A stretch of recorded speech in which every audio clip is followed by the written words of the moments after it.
Okay, so let's be honest here. You guys aren't here for my silly backstory. Let's just get into the review. The Super Mario Galaxy movie. A movie that I genuinely found extremely entertaining as an avid fan of the Mario series myself. But, like, is it good? Like, is it actually a coherent film at all? Well, let's talk about that. So let's get the obvious out of the way and state that this movie sure has its references. Like, it's absolutely loaded to the brim with references. And I think that for a Mario movie adaptation, that's definitely a good direction to go in because, come on, the fans need the references, man. But at the same time, I feel like the degree to which there are references in this movie was definitely a bit much, to say the least. Like, there were a lot of really enjoyable references, though. Every time there was a reference on screen, I either noticed it and smiled or pointed it out. And given I was in a theater full of Mario geeks, that's kind of okay, actually. Like, I actually think this theater's environment was really inviting to Mario fans. To non Mario fans, I can definitely understand why they might not really like the movie, and I can't really blame them for that either. Because this movie, as fun as I find it, and as much as I laughed at all the jokes and enjoyed the action scenes, yeah, it's clear that this movie was just kind of being made for money. And, like, yeah, that's just a normal thing for movies. But with this one, you can tell that they were kind of just banking on the appeal from fans with a new reference being shoved down your throat every 2 seconds. I do think this movie's references are more common and more incoherent than they were in the first movie. Like, I think as soon as they realized how much people liked the first movie's references, they just went all out on it. And at no point did they really calm down with it either. So yeah, I think my criticism isn't the references themselves. I thought the execution on each reference combined with the action scenes these references play a part in is really well done. But at the same time, that's kind of just all the movie really does. Like, it doesn't really have a super compelling or coherent story, and I do think it's reasonable for people to expect that since it's a movie about the 3D Mario game with the most story elements of them all, and this movie just completely throws it out the window in favor of the humor, which is good, by the way. I don't think it's necessarily that childish, and I think anyone could enjoy it in theory. And also the action and plot scenes. But honestly, it was really surprising and a little bit disappointing that this movie had even less story elements than the first Mario movie.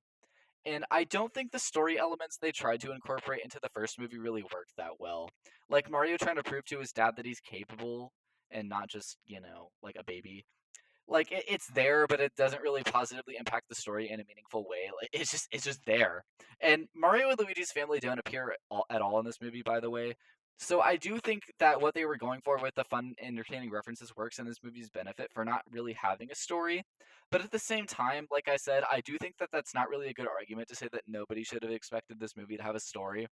And what it does have is really questionable to me. The worst thing this movie's story does is completely throw away Rosalina as a character. Like she's just in the garbage. First of all, they completely change her backstory for the worst.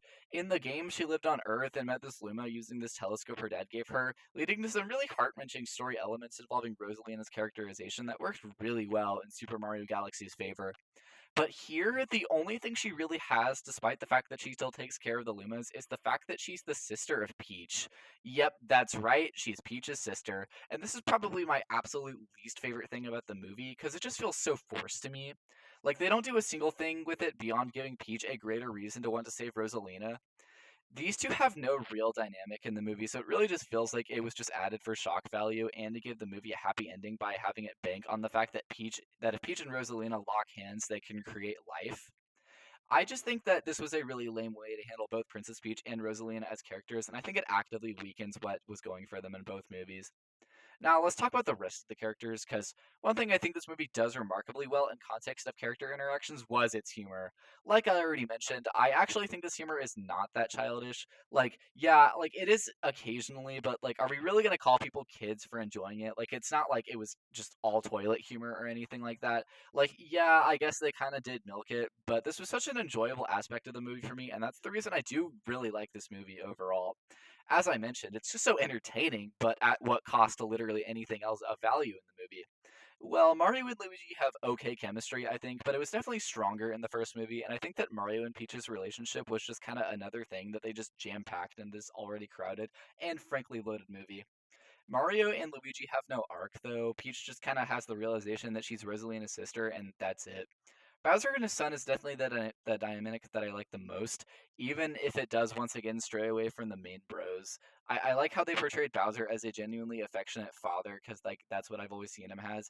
Even if he can be kind of a jerk and a maniac at times, he is a lovable jerk, and I think this movie really capitalizes on that in a way that definitely did entertain me. He does have this whole thing where he gets Stockholm syndrome for living in Peach's castle for so long and kind of just does lose his desire to harm Mario and Luigi. But this changes as soon as Bowser Jr. saves him and reveals this entire city that he was actually built on his own to impress his dad. Like, yeah, of course that would make Bowser evil again, and any arc he may have had just kind of disappear. I think this they could have done a bit more with this, like the whole thing with Bowser, joining the good side slowly. But in the end, it kind of just felt like they dropped it so the movie could end, because this movie does end really abruptly. The whole aftermath sequence is about 2 minutes, and then it's just kind of over.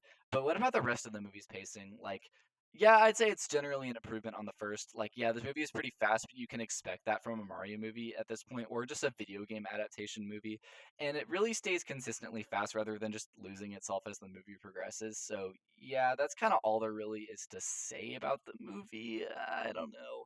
Overall, the Super Mario Galaxy movie is fun. Like, I think it's just a fun movie, jam-packed with really fun, interesting characters and good humor, and you'll genuinely have a good time with it if that's what you're looking for. But if you really want a movie with a good, compelling narrative and good characters that stay true to source material, this movie's probably not for you. I don't even really do movie reviews. I just happen to feel like making this one because this is a movie I've been looking forward to for a while. And was it really worth the hype? Well, I think this is another situation that depends on who you ask. Like, I think it's honestly fine just to have a comedical movie that contains dumb humor but allows you to have a genuinely good time that doesn't necessarily feel childish, at least to me. But this movie does really drop the ball in so many ways to the point where I don't know if I could call it a genuinely good film, or at least it's not a good film in the traditional sense. It's like if you do something that's healthy and releases dopamine for your body, like running, that's going to be very beneficial for you. And the more you do it, you're going to build a healthy lifestyle. But it takes effort to have a really good life, like it does to make a really good movie. So why don't we just take some pill that makes you feel really ecstatic about Mario and the gang for just a bit over an hour? Sure, that's easier. So overall, I think if you're just in it for the memes and good times with friends, the references and the aesthetic humor, this movie is a really nice 9 out of 10.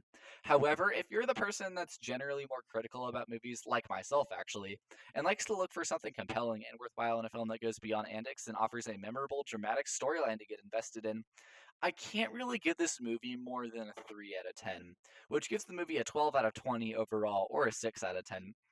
Now, that's definitely not to say I didn't enjoy this movie. I really did. I laughed harder at it than I've ever laughed at any movie ever, which is really saying something. And I had a really good time watching it, but after actually seeing it, I can't help but shake off the effects of the Mario fan pill and truly realize what it actually contained. So, how would the movie rank in terms of typical Illumination movies? Well, I think I have a relatively odd set of opinions when it comes to Illumination movies, because I don't think that there's really that many movies they've made that are truly awful, more just on the side of incredibly bland and not worthwhile rather than actively infuriating. However, the Illumination movies I do like, they include the original Despicable Me 2, Sing 2, the first Mario movie, and the Lorax. Yes, I do actually like the Lorax. Yes, it fails in many ways when compared to the source material, but there's always been something about it that's just been so intriguing to me that I can't really complain. I just have to like it. I'm sorry. But this video isn't about the Lorax. I think that out of the movies I just mentioned, the Galaxy movie would be worse than the first four.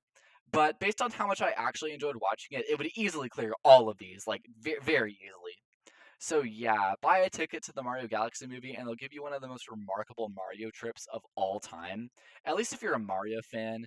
I don't think this movie is quite as bad as a lot of people say it is, but I can't help but agree that this movie really does blow in a lot of ways, unfortunately. But I do consider it an enjoyable experience nonetheless. Stay tuned for my eventual, more in depth ranking of every single Pixar film. That one is definitely going to be way more of a doozy than this review.